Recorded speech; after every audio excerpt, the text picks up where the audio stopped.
Gracias, Diego. Listo. Muy buenas tardes a todas las personas que se han conectado a esta nueva sesión de la Cátedra Abierta de Filosofía que tenemos en la Universidad de la SUAY. Ya es la 17ª sesión de esta cátedra y, por supuesto, para mí siempre es un gusto poder dar la bienvenida como director de esta cátedra a las personas, a los académicos o académicas a quienes invitamos por el gran conocimiento que tienen en las diferentes áreas de la filosofía o de las humanidades en general. Y hoy específicamente o especialmente me congratula mucho poder presentar a Ruth Ruiz, que nos va a presentar el tema lo sagrado y la hermenéutica. Digo que tengo el honor de presentar a Ruth porque fue mi profesora en Historia de las Religiones, que iba un poco también de filosofía de la religión, necesariamente tenía que ir, y fue un curso tan fecundo en las reflexiones, en lo que aprendí, que por supuesto yo quería que tengamos la oportunidad en la Universidad de la SUAY de poder escuchar a Ruth, que pueda compartir sus grandes conocimientos en esta área a la que he dedicado mucho tiempo de estudio, como ustedes se darán cuenta en un momento. Ruth Ruiz, voy a hacer una breve semblanza de la formación, del perfil académico de Ruth, porque parece que es lo más adecuado, lo más justo. Ruth Ruiz es profesora principal de filosofía de la PUCE, obtuvo su doctorado en filosofía en la misma PUCE, con la tesis El estado de la cuestión en torno a una epistemología de lo imaginario. También es magíster en gerencia y liderazgo educativo por la UTPL y tiene un diplomado superior en metodología de la investigación científica por la UTE. Ruth ha realizado estudios de filosofía aplicada en la Universidad Vasco de Quiroga, Michoacán, México, y de psicología transpersonal en Argentina. Actualmente es profesora de Historia de las Religiones en la PUCE y decana de la Facultad de Ciencias Humanas de la PUCE. Sus investigaciones giran en torno a la hermenéutica, el símbolo, las relaciones filosóficas entre Oriente y Occidente, los estados no ordinarios de conciencia. Ha publicado varios artículos y símbolo, mito y hermenéutica en Avia Yala del año 2004. Esta breve semblanza da cuenta de la gran oportunidad que tenemos hoy en esta cátedra para escuchar a Ruth hablar de un tema que le apasiona, como yo sabía en las clases que ella nos daba. Solamente voy a indicar voy a indicarles la dinámica de la cátedra. Ruth tendrá, como la mayoría de personas que están conectadas y se han conectado en otras sesiones, Ruth tendrá de 30 a 40 minutos para exponer el tema y inmediatamente abriremos el espacio para preguntas o comentarios de parte del auditorio. Por ahora está silenciados los micrófonos de las personas que están presentes, pero en el momento en que se abra el espacio para esto, van a poder intervenir y activar sus vídeos y lo que consideren más oportuno. Eso, nada más. Ruth, ahora sí te doy la bienvenida. Muchas gracias por aceptar esta invitación. Muchas gracias, Diego. Buenas noches con todos, con todas. Tal como Diego ha señalado, yo trataré de examinar el valor de la hermenéutica para la comprensión de lo sagrado, así como la importancia de la categoría de la imaginación creadora que Henry Corbin analiza en el contexto del Islam. Cuando observamos un texto religioso, una narración en torno a lo sagrado, el relato de un mito, percibimos de inmediato que esos discursos utilizan un lenguaje simbólico. El carácter fundamental de este lenguaje es el de ser abierto y multívoco. Por ello, puede expresarse en una afluencia de significados y capas de sentido que se añaden una tras de otra. En un símbolo, las significaciones se acumulan de manera espontánea, como puede observarse cuando nos encontramos frente a una obra de arte o a una representación religiosa. Allí hay un objeto, una experiencia concreta, palpable, una interpretación primera, pero también hay una interpretación personal, un cierto secreto que dispara la significación hacia la interioridad. La ley de correspondencia que regula este proceso de interpretación, esta hermenéutica, puede enunciarse así. Hay homología entre los acontecimientos que transcurren en el mundo exterior y los acontecimientos interiores del alma. La búsqueda de significación es una suerte de impulso vital que sostiene al sujeto en una indagación permanente de sentido, cada vez más profundo y completo. Por eso, no nos detenemos jamás en lo inmediato, sino que frente a cualquier acontecimiento, a una relación con el otro, a un texto, nos preguntamos qué significa en general, pero también qué significa para mí. ¿De qué modo un cuerpo sensible, uno de la naturaleza, un producto inteligible o un trabajo artístico se leen como símbolo? Riquet ha señalado que todo es susceptible de ser convertido en símbolo, un objeto del cosmos, una ensoñación poética o una figura onírica.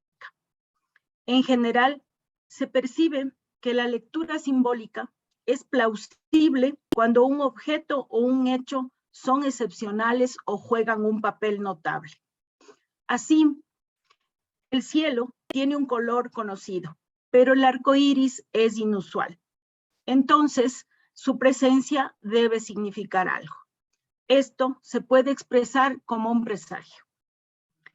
Algunos cuerpos celestes se presentan siempre, pero los cometas o las estrellas fugaces son sobresalientes. Entonces, se construye con ellas un calendario profético. O una cosa es común, pero en ese instante en que la emoción de cara a una condición distinta desborda las posibilidades del ego, este objeto se presenta y habla. La persona encuentra una respuesta en una piedra, en las pisadas en la arena de la playa, en el cuadro que aparece en ese preciso momento en la galería. A través de la historia se observa que las estrellas, las montañas, las piedras, los árboles, las personas, todo ha sido convertido en símbolo. Las palabras que designan estos objetos desde la perspectiva de la lingüística son vocablos con designaciones precisas.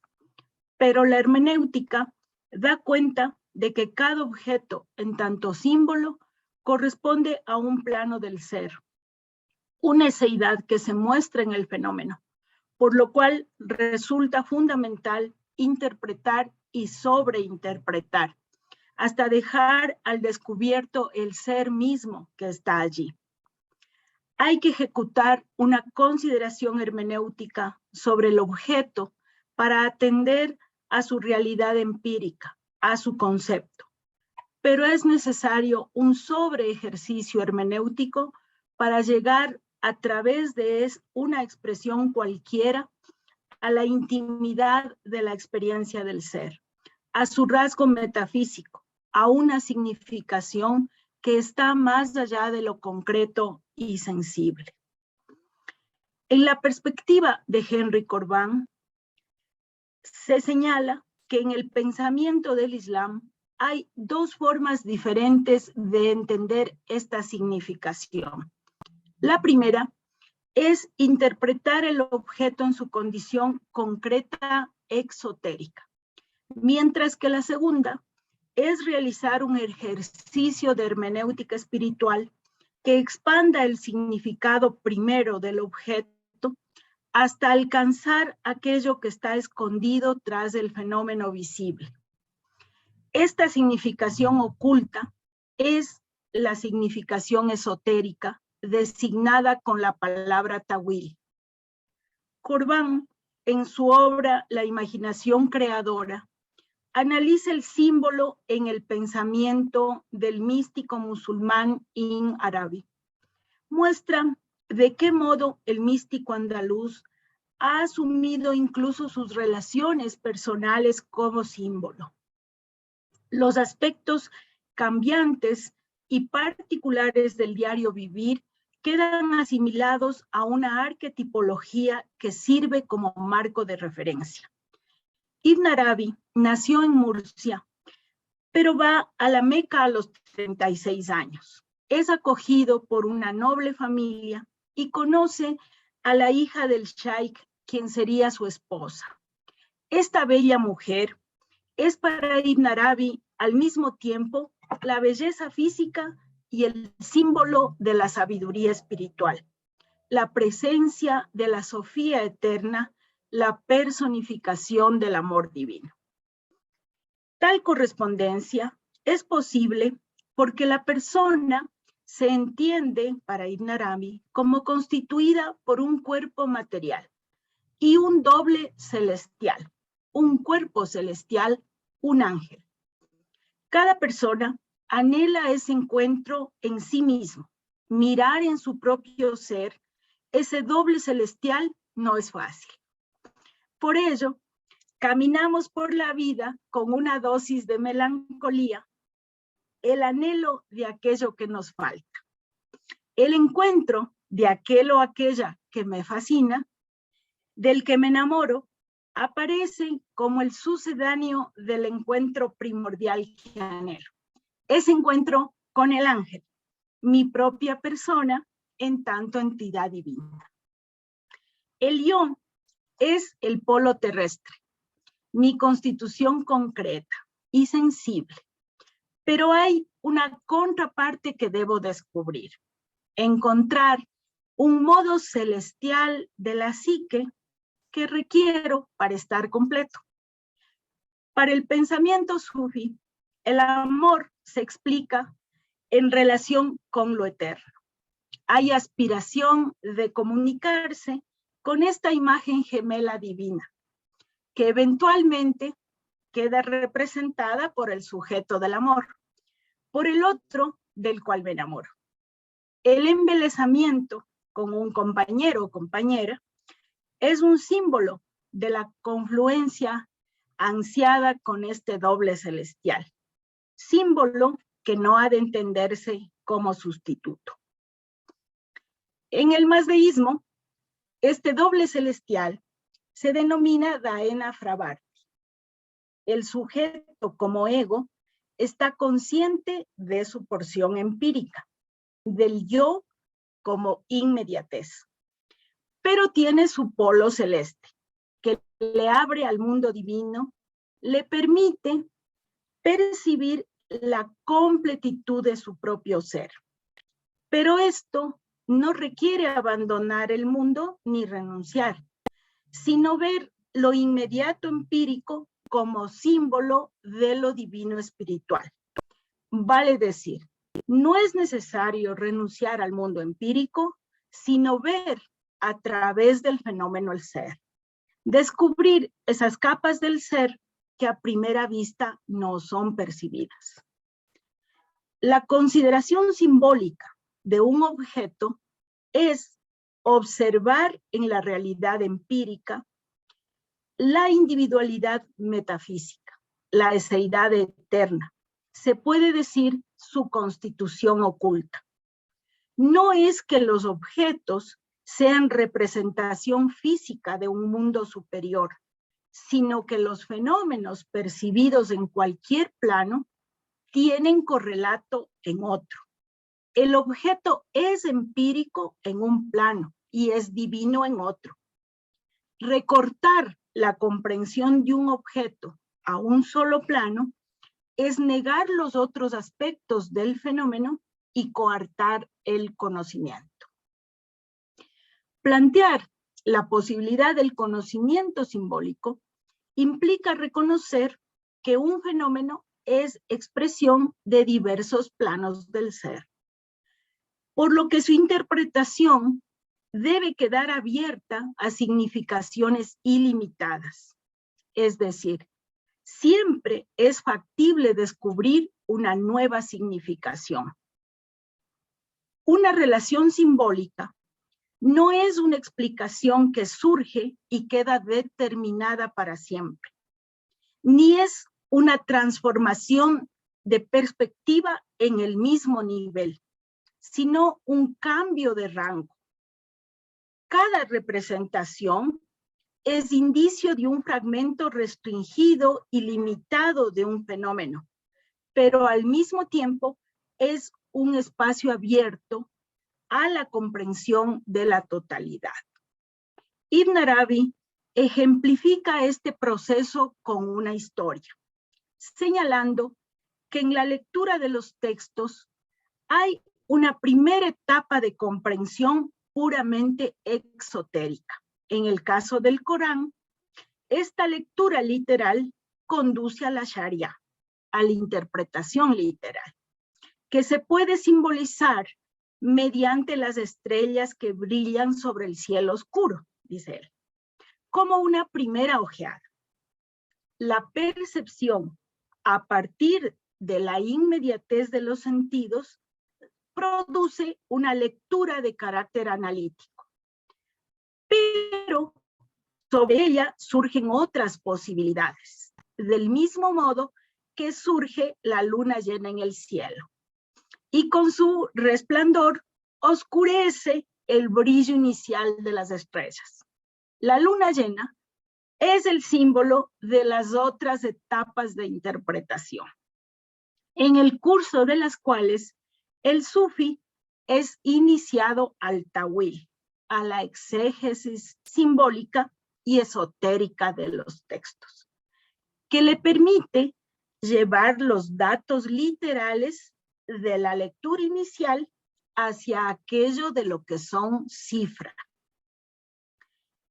El logro de esta forma de interpretación es posible mediante el ejercicio de la imaginación creadora, facultad que hace de puente entre dos orillas: los datos puros, empíricos de un objeto, de un lado, y lo supremamente sutil espiritual del otro lado. Para comprender cómo es posible esta forma de conocimiento que se enfoca en la totalidad de los planos del fenómeno, es necesario conocer en qué consiste lo que se denomina alam al-mital, o mundo intermedio. Para ubicar esta idea, podemos retomar una concepción del mundo como constituido en tres planos. En el primer caso, un primer mundo, inteligible, puro, el mundo de las inteligencias puras. Un segundo mundo, el mundo intermedio, el mundo imaginal, el mundo del alma y de las almas, el alam al-mital. Y un tercer mundo sensible, que es el territorio de las cosas materiales. A cada uno de estos mundos le corresponde una forma de ser y de conocer. Las formas de conocimiento que corresponden al símbolo están en el alam al-mital, es decir, en el segundo plano, y atañen a una facultad de la mente que es la imaginación creadora. A la imaginación creadora, en tanto facultad, le corresponde una capacidad, que es la inteligencia simbólica, que se puede establecer siguiendo el estilo de Ibn Arabi, apelando nuevamente a la clasificación del conocimiento en tres niveles. Está en primer lugar el conocimiento del intelecto, lo que se obtiene por la evidencia inmediata con un indicio demostrativo. En un segundo nivel está el conocimiento de los estados sensibles e interiores. No existe prueba conceptual para sostener este conocimiento, sino que se requiere una experiencia, como la experiencia de la dulzura de la miel, de la acidez del limón o de la sensación de un deseo ardiente, que solo los podemos conocer si los experimentamos directamente. Y finalmente está un tercer nivel de conocimientos, que es la ciencia de los secretos, la ciencia del corazón. Esta ciencia del corazón se puede definir como inteligencia simbólica, está primero la lectura literal, un primer conocimiento que se interpreta bajo el signo de la creencia y que queda ligado al dogma y a la necesidad de imponer la propia experiencia como universal. En segundo lugar, está la razón discursiva, capaz de discernir adecuadamente los diversos aspectos de la realidad y de construir un aparataje técnico que permite usar esos conocimientos para explicar y modificar el mundo exterior. Y finalmente, la ciencia del corazón, que es un modo de percepción del fenómeno que convierte los datos en símbolos. Esta inteligencia simbólica es una forma de intelección, definida por la capacidad de decir en ausencia del objeto, pero ejerciendo una extensión en la significación. Un tipo de comprensión en la cual el objeto queda abierto a lo multidimensional.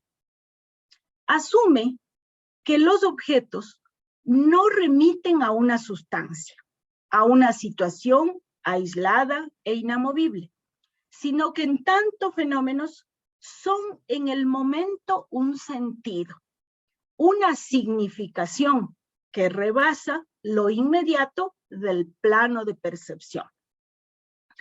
Es inteligencia porque es una habilidad para resolver una situación, pero desde la comprensión del mundo imaginal y no imaginario, como lo llama Corbán. Y pone, por eso mismo, en acción esta facultad de la imaginación creadora. Esta inteligencia es simbólica porque capta la representación del fenómeno en su multivocidad. Es imaginativa porque no depende ni de los sentidos ni del intelecto, sino del plano intermedio, el alam al-mital. Y es visionaria porque es una experiencia directa, sintética e instantánea del fenómeno como símbolo. Es también una modalidad de entender a través de la aprehensión de una serie de vinculaciones que facilitan el acercamiento hacia un conocimiento sintético, no por la acumulación de datos, sino por la apertura en la significación. Afianza una forma disímil de comprensión en la que a partir de un abordaje se puede captar la totalidad, como si se tratara de un holograma. Se ejerce desde una perspectiva, pero su pretensión de comprensión se respalda en ese lugar expansivo y asume un régimen de entendimiento en un impulso cognitivo abierto a lo multisignificativo. Aún más, la inteligencia simbólica es garantía de una forma de interpretación categóricamente libre, que no recae ni puede retrogradar a ninguna suerte de dogma, sino que conduce a cada uno de forma individual a aquello que cada quien está en condición de ver. Es una situación de la conciencia, pero una situación individual que queda abierta al encuentro de otras significaciones. La forma de interpretación que surge de ella es el tawil. Esta exégesis espiritual, esotérica, que hace posible la transmutación de lo percibido como dato en símbolo y su reconducción hacia la constelación arquetípica que lo sostiene. Este método de conocimiento se califica como ciencia de la balanza. Es una disciplina que aspira a tomar intelectivamente la totalidad de un conocimiento en un sistema equilibrado. Una estrategia cognitiva en la cual en un platillo de la balanza está la interpretación literal de los datos y de los textos. Y en el otro platillo está el símbolo. De una parte, los valores de la ortodoxia y de otra, lo oculto. Esto que es oculto se califica como esotérico, porque está configurado por numerosos significados, todos posibles, todos legítimos y permanentemente descubribles. El ejercicio de la inteligencia simbólica es posible por acceso a un estado de conciencia, conocido como la tifá, así se llama el estado de conciencia. Así como el caso de los chakras de la tradición hindú, que representan distintos estados de conciencia, las latifá también son planos de conciencia. Las latifá inferiores son estados de conciencia inferiores. Y las latifás superiores se definen como el Mohammad de tu ser, el mediador de tu ser. Mohammad, mohamedien, es mediador. El centro espiritual de conciencia es un órgano del conocimiento, un corazón esencial capaz de comprender la teofanía y asumir la función de la creación teofánica, como si se tratara de un espejo de lo divino. Cada sujeto entonces es capaz de crear y volver a crear, conduciendo aquello que está en el mundo sutil hacia el estado material y aquello que se percibe en el mundo sensible y material hacia su comprensión en el mundo sutil. Esta forma de hermenéutica nace de reconocer los diversos planos de la realidad y la factibilidad de acceder unos a través de otros. Si la interpretación de lo que acontece se ejerce solamente en el plano empírico, el yo queda atrapado en la angustia. El pensamiento se detiene en los avatares de la vida, en un conocimiento unilateral. La balanza queda desequilibrada. El yo superior se pierde y hay una ruptura con los otros niveles del fenómeno. Si la hermenéutica se ejerce desde el mundo intermedio, desde el alam al mital, la interpretación queda abierta y se libera el encuentro del sentido, y el sujeto también se libera. Lo que hemos definido como inteligencia simbólica parece claro, ojalá. Pero la imaginación creadora puede resultar compleja de comprender y de explicar.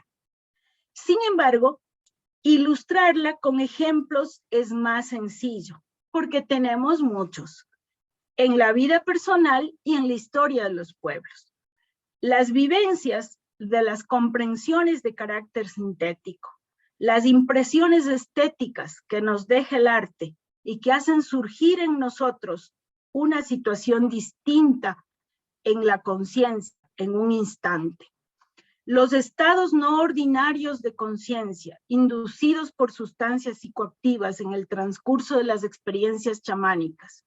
Los estados no ordinarios de conciencia, a los que se accede en la meditación profunda o en los ejercicios de yoga.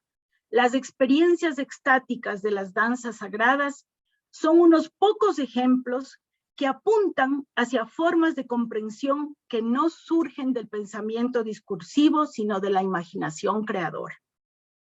La imaginación creadora es la facultad que da cuenta de aquello que brota en las experiencias luminosas, pero también en los sueños y en los momentos cotidianos de vigilia en los que se suspende el pensamiento discursivo y notamos que somos capaces de efectuar una síntesis intuitiva de lo aprendido. Corbán dice que la imaginación creadora es esencialmente un fenómeno psíquico. Sabemos, dice él, que este órgano era designado por los alquimistas latinos con el nombre de imaginatio, pero de ningún modo en el sentido vulgar de imaginación, que se equipare con lo ficticio o irreal, sino precisamente como imaginatio vera y no fantástica. Esta imaginación, en el sentido verdadero, es la capacidad de producir un mundo en el mismo sentido en que la creación divina lo hace, como podrían entenderlo Boheme o Novalis. Esta imaginación hace realidad las cosas que no vienen dadas en nuestro mundo empírico y de las que no hay, por tanto, una experiencia sensible. Por lo que otorgaba a esa imaginación la naturaleza de arquetipo, dice Corbán. Todas estas vivencias tienen en común la presentación de un aspecto cognitivo, el despliegue de un saber intuitivo sintético. Aportan algún tipo de información que puede surgir del reordenamiento de datos ya familiares o ser nueva, aunque ligada a un tópico que está como preocupación en la mente.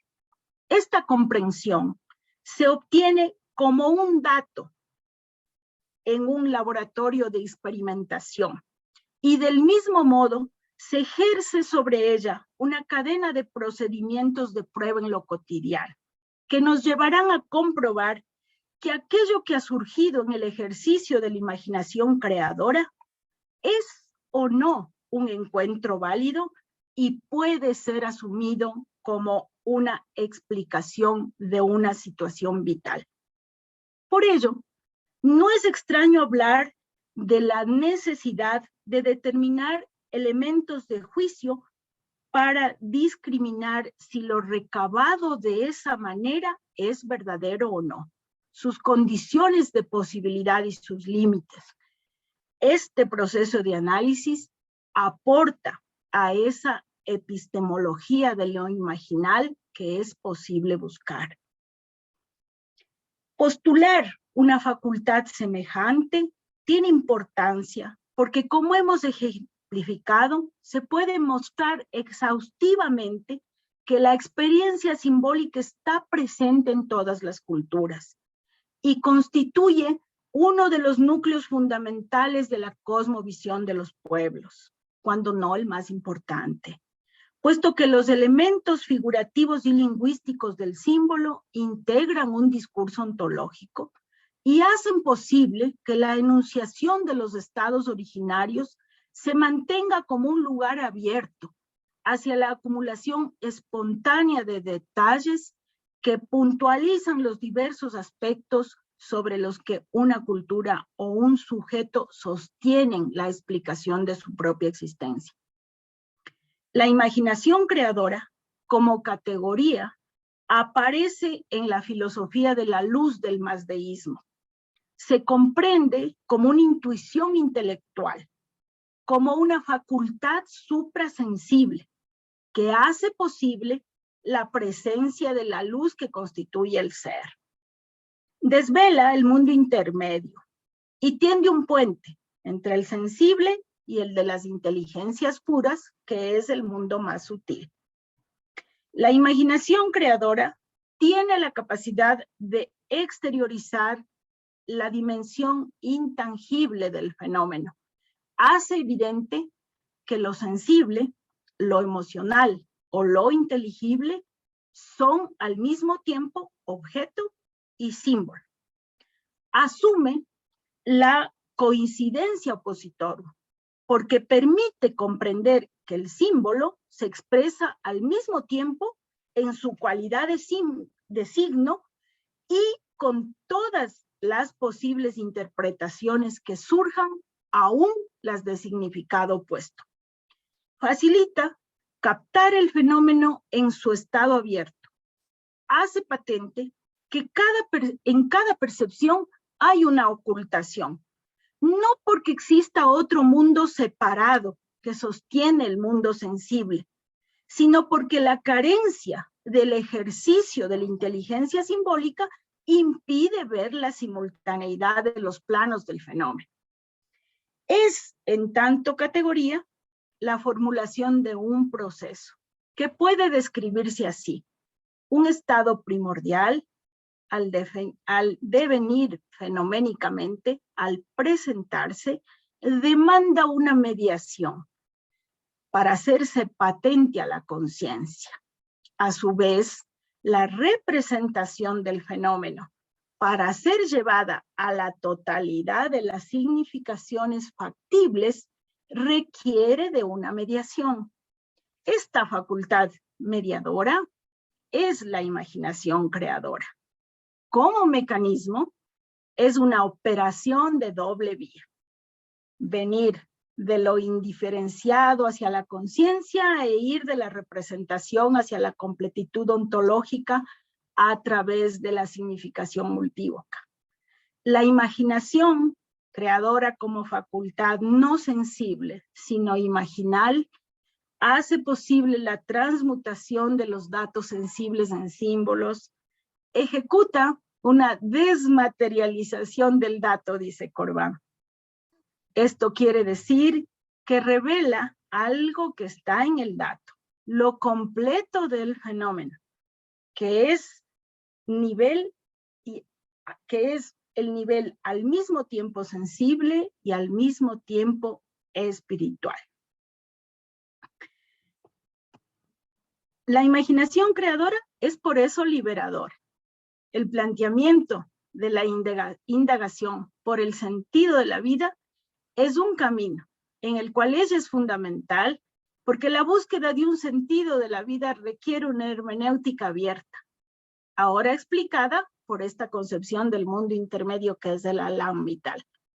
El sujeto desarrolla conscientemente un pensamiento que le permite ascender en una escala de comprensión, del plano de lo cotidiano, de sí mismo, de su propia vida, a una visión completa del fenómeno que se presenta y es siempre parte de un todo que puede ser comprendido a través de él.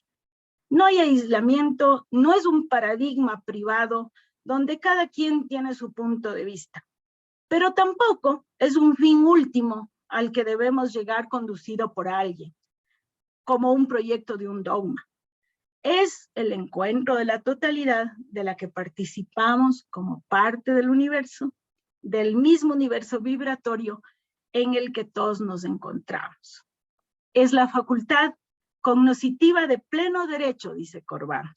Su función mediadora consiste en darnos a conocer plenamente la parte del ser que sin esa mediación seguirá siendo un mundo prohibido, cuya desaparición supone una catástrofe para el espíritu y cuyas consecuencias todavía no hemos calibrado, señala Corbán. Muchas gracias.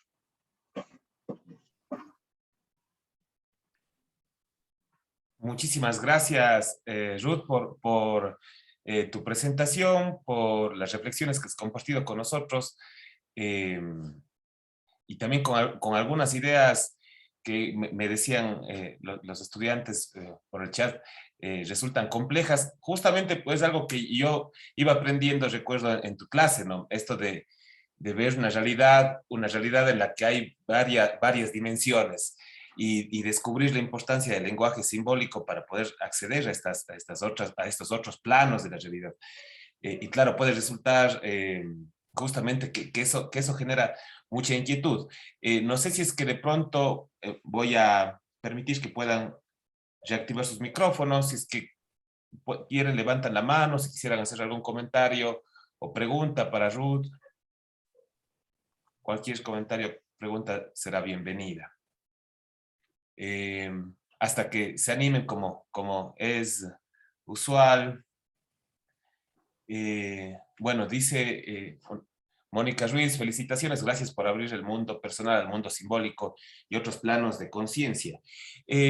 Hasta que quizás se animen los compañeros y compañeras.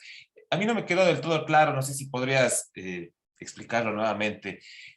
La idea del imaginatio vera, que no es imaginación, no sé si puedes eso explicarlo un poco más, por favor. No me quedó del todo claro por qué no es ficticio. No es ficticio porque es una capacidad que produce un conocimiento. En cambio, la fantasía no produce conocimiento. O sea, yo me siento y me imagino cualquier cosa. Cierro los ojos y me imagino que estoy comiendo un pastel, pero no, todavía no puedo comer porque estamos acá. Así que no importa cuánto yo imagine, no estoy haciendo eso que imagino. Y simplemente estoy pensándolo, tengo un anhelo, pero no es real, digamos, no es verdadero. Mientras que la información que se puede recibir de un proceso que tiene que ver con la imaginación creadora sí es verdadera, por ejemplo, ¿no es cierto? Y nosotros podemos hacer ejemplos sencillos, ¿verdad? Los mismos sueños, ¿por qué nos fascinan tanto? ¿Cómo los pensamos? Sueño algo y cuando me despierto digo, ay, qué alivio, era solo un sueño. Pero luego entonces digo, ¿y qué habrá significado? ¿Y por qué habré soñado esto? ¿No es cierto? E independientemente de cómo lo interprete, es decir, si es José el que interpreta o si es mi psicoanalista el que me ayuda a interpretar, tiene un significado para mí que me dice algo, ¿no es cierto? Aunque simplemente sea el significado de los restos que me quedaron del día, ¿no es cierto? Y simplemente el significado sea algo así como, caramba, esto que me preocupó durante el transcurso de todo el día es lo mismo que soñé. Y tal vez por eso debería prestarle más atención o debería tranquilizarme un poco y ya no prestar atención. ¿Qué pasa con eso? ¿No es cierto? En ese caso, pasa que la información que yo tengo de esto que está ocurriendo en la mente, porque el sueño está ocurriendo en la mente, es una información útil. Me dice a mí acerca de mi propio estado y yo puedo comprobar que eso es así. Entonces, cuando reflexiono, cuando pienso sobre eso, entonces digo, bueno, sí que me debería tranquilizar, sí que debería yo dejar de preocuparme por esta persona, por esta cosa que me pasó, para no soñar estas cosas horribles que estoy soñando, o, bueno, si son cosas preciosas, capaz que le paso a la fantasía y sigo pensándolo, pero sí que hay una diferencia. En un caso no hay información válida. Es solamente lo que yo imagino. Cierro los ojos e imagino, ¿no es cierto?, lo que se me ocurre.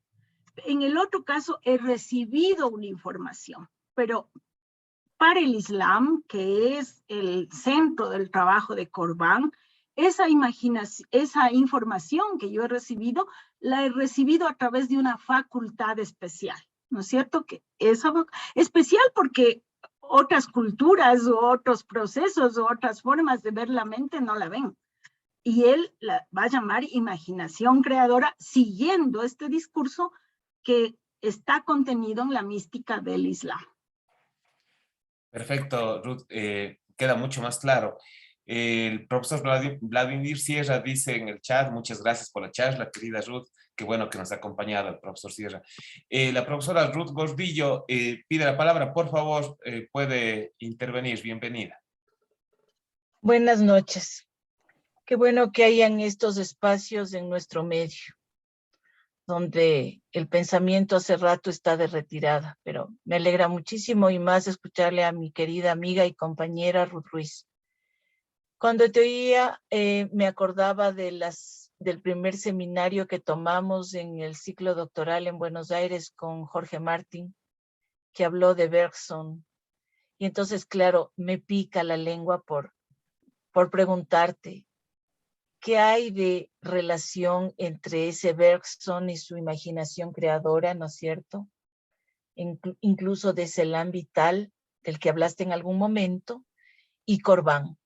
Eso sería lo primero. Y lo segundo, cuando se habla de la imaginación, me viene a la mente todo el trabajo que hacen los empiristas, especialmente Hume, respecto de la imaginación como este elemento que permite la elaboración de nuevas ideas, ¿no es cierto? Dice, la imaginación es esta facultad de la mente más libre que hace posible la creación de ideas, al igual que el entendimiento, pero con mayor libertad, ¿no es cierto?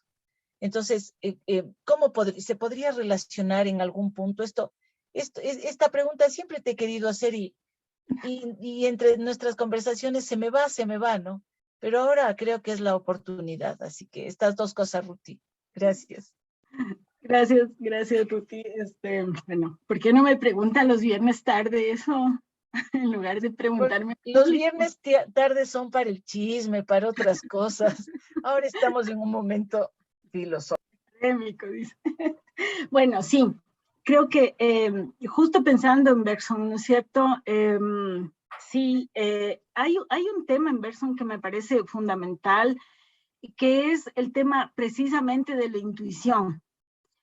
Justamente la frase que yo he mencionado acá, ¿no es cierto?, de ese momento del conocimiento, que es un momento cumbre en el conocimiento donde damos como un salto, ¿no es cierto?, que creo que se puede ejemplificar bien cuando aprendemos matemáticas, ¿no? No sé si es grata o no la experiencia de las matemáticas para los que están acá, pero en todo caso sí que podemos recordarla, ¿no es cierto? Hay un momento en el cual no entendemos bien cómo es la multiplicación y de repente pasamos de la memorización de las tablas a multiplicar de verdad.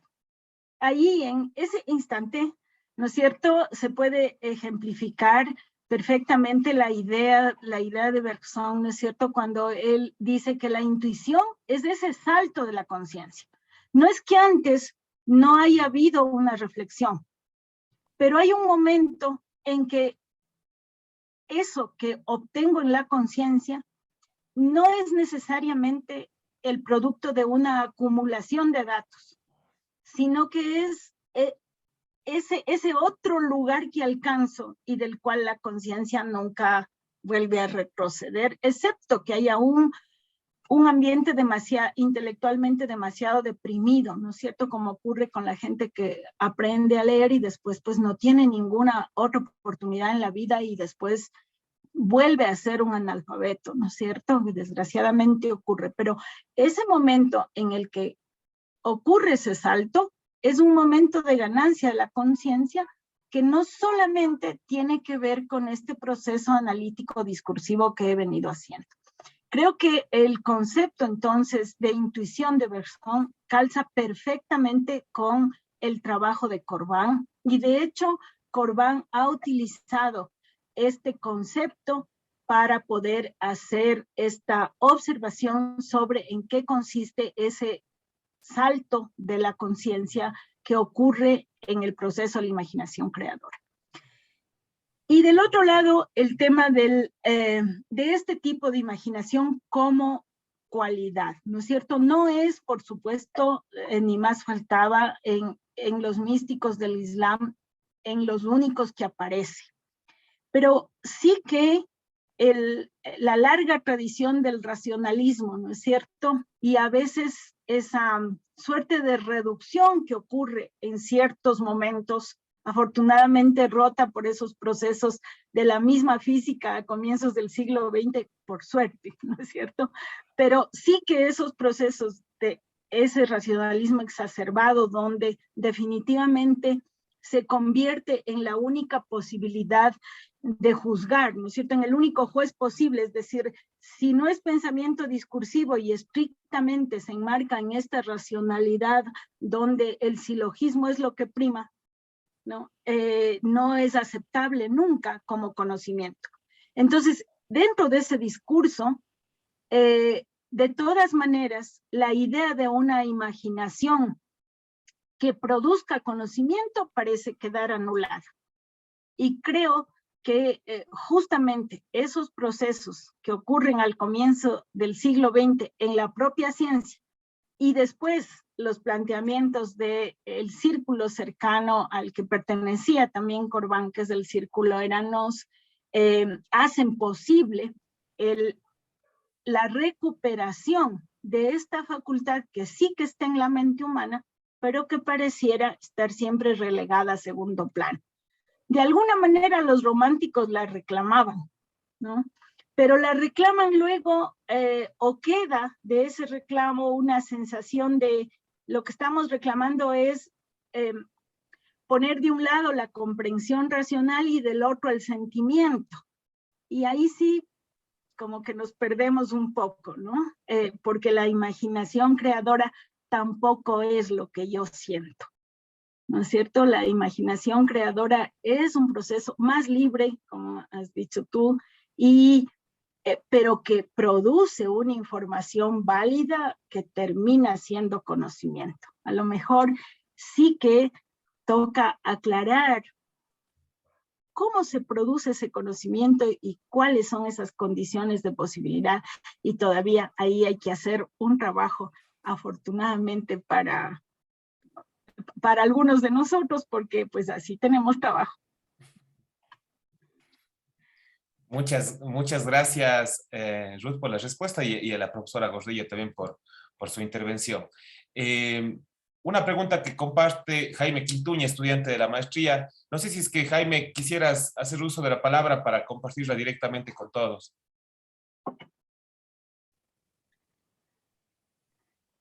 Si no... Sí, perdón, está un poquito, mi internet es Diego, pero le ponía ahí en el chat, le decía, bueno, gracias, muy, muy profunda su reflexión, Ruth, realmente le he comprendido yo, digamos, esta parte como el estudio del fenómeno, que es como la contraparte, porque estamos en un mundo bastante epistemológico, un mundo realmente de teoría del conocimiento por todo lado, a su vez analítico, pero ¿en qué instancias nosotros podríamos comprendernos más bien esta propuesta suya en términos de una reflexión más colectiva, más cercana a nuestro mundo de acá? Porque en el mundo del Islam nos presenta usted como esa intuición es primaria y muy bien porque ha estudiado, pero acá en nosotros, en nuestra América más cercana, ¿en dónde podríamos encontrar, digamos, esta posibilidad de reflexión? Sí, muchas gracias, Jaime, por esa pregunta. Bueno, sí, es verdad, ¿no es cierto? Yo he puesto el énfasis en el Islam porque Corbán, motivado por su preocupación por el símbolo, por un lado, y por otro lado, por su interés en los textos del Islam, entonces encuentra esta posibilidad de explicar el símbolo a través de los ejemplos del Islam. Eso es verdad. Sin embargo, si nosotros observamos todo el contexto de la obra de Corbán y de la gente que reflexionó en ese momento y sigue reflexionando, pero en ese momento sobre el símbolo, nosotros vamos a ver que hay una cuestión común a todas las culturas y la construcción mismo de la cultura, como uno puede ver en los múltiples estudios antropológicos, ¿no es cierto?, es una construcción que se hace a través de un discurso simbólico. Podemos poner muchos ejemplos, pero podríamos poner uno que es muy común. Todas las culturas tienen un mito fundacional. Ese mito fundacional puede ser directamente un mito al estilo, pues, de los mitos tradicionales de nuestros pueblos o de los mitos griegos, o puede ser también un discurso en el cual se eligen algunos acontecimientos y se cuentan esos acontecimientos con un orden y con unas relaciones que si los historiadores van e intentan comprobarlas, no existen. Algunos acontecimientos en realidad ocurrieron y otros no. ¿Por qué ocurre eso? Bueno, uno podría tener muchos argumentos y desde la historia se podrían sacar muchos argumentos. Pero pensemos en otra situación. Cuando cualquiera de nosotros le conoce a alguien, especialmente a alguien a una persona que a uno eventualmente le puede gustar, ¿no es cierto? Ninguno de nosotros comete el error de contarle toda la historia, ¿verdad? Porque cualquier historia que contemos, bueno, el otro se va a retirar inmediatamente de la cancha de juego, ¿verdad? Elegimos algunas cosas para contar. Y cuando yo digo yo soy tal persona, elijo unas cosas. ¿Estoy mintiendo? No exactamente, estoy eligiendo. Digamos así, estoy contando una historia mítica. Después, ya la persona, ¿no es cierto?, encontrará las otras cosas y se decepcionará o no, eso seguramente ocurre así. Pero ocurre lo mismo con los pueblos, ¿no es cierto? Construimos una historia y esa historia está traspasada por ese conjunto de acontecimientos que elegimos para lograr producir una suerte de un proceso de identificación. Pero ¿cómo está construida la historia? Está construida con un lenguaje simbólico. Es decir, los objetos que elegimos no son cualquier objeto, sino son objetos que precisamente tienen esta multitud de significados. Y por eso mismo quedan abiertos a la interpretación. Y eso lo podemos encontrar muchísimo. ¿Cómo se explica esa hermenéutica? ¿Cómo se explica ese hecho de que estos objetos queden abiertos a la interpretación? Ese es el interés del trabajo de Corbán. Es decir, él lo que hace es, utilizando el motivo del Islam, que es el que él conoce, ¿no es cierto?, genera una teoría de la interpretación, pero que sí que se puede aplicar a cualquier ámbito, porque la forma en la cual, ¿no es cierto?, nosotros pensamos el mundo simbólico, pues es humana, es lo humano, ¿no es cierto? Nosotros, y eso lo podemos comprobar en cualquier momento, en cualquier cultura, ¿verdad? Nosotros no nos quedamos en la inmediatez del dato. Nos paramos frente a la montaña y no nos quedamos impávidos diciendo es una montaña. Y nos quedamos así, no. Decimos, qué hermosa la montaña, qué maravilla el día, qué susto el temblor del otro día en Quito. Y me muero de miedo, ¿no es cierto? No busco en ese momento unos datos del Instituto Geofísico y digo, a ver, racionalicemos la cosa, ¿no? Sino que me muero de susto, salgo a la calle, no sé, hago algunas cosas que después digo, debería haberme tranquilizado, ¿no es cierto? No debería haber actuado de esa manera. Es decir, nosotros no nos quedamos en tanto humanos frente a los datos en lo inmediato. Siempre vamos a simbolizar. Esto significa algo para mí. Y lo mismo nos ocurre no solo con los hechos de la naturaleza, por ejemplo, sino también con las personas, ¿no es cierto? ¿Qué significa para mí lo que esta persona está haciendo? Entonces, en efecto, aunque Corbán se dirige especialmente al Islam, y aunque ahora yo había elegido trabajar sobre este tema de Corbán, sin embargo, las maneras como nosotros simbolizamos y la necesidad de poder explicar cómo funcionan esos procesos de hermenéutica que ejercemos, son posibles de encontrarse en cualquier pueblo, ¿no es cierto? Porque son las mismas formas, con otros contenidos. Perfecto, muchísimas gracias, Rudy, muchísimas gracias también a Jaime, por supuesto, por su por su pregunta muy pertinente. Y estamos ya sobre el tiempo. Ruth, yo quería agradecerte muchísimo. A la final siempre resulta que nos quedamos con el tiempo corto, pero sí, también es muy adecuado para la grabación que estamos haciendo, porque luego los videos se pueden ver, las personas pueden volverlos a ver, y cuando duran una hora, como hacemos estas sesiones, es mucho más fácil de que la gente pueda ver. Entonces, por eso les recuerdo de una vez que, como está siendo grabada, los próximos días subiremos al canal de YouTube de la Universidad de la SUAY esta sesión para que puedan volverla a ver o para que la puedan compartir. Yo te quiero agradecer mucho, Ruth, por tu disposición, por compartir con nosotros tus reflexiones, y espero que nos podamos volver a ver muy pronto. Te agradezco mucho. Muchas gracias, Diego. Muchas gracias a todos y todas. Buenas noches. Gracias. Muchas gracias. Gracias, buenas noches. Buenas noches, hasta luego. Muchas gracias, Diego. Muchas gracias, Ruth. Gracias, buenas noches. Gracias, buenas noches. Gracias, buenas noches.